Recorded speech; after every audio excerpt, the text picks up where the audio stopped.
Děkuji vám za příspěvek váš, protože díky němu i vy můžete pomoct.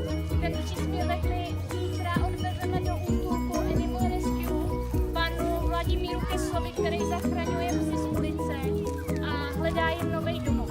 Takže děkujeme moc. A mějte se.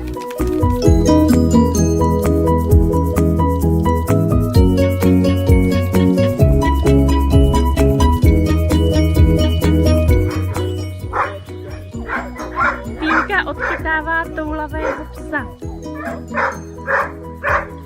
Návod pana Kesla je jasný.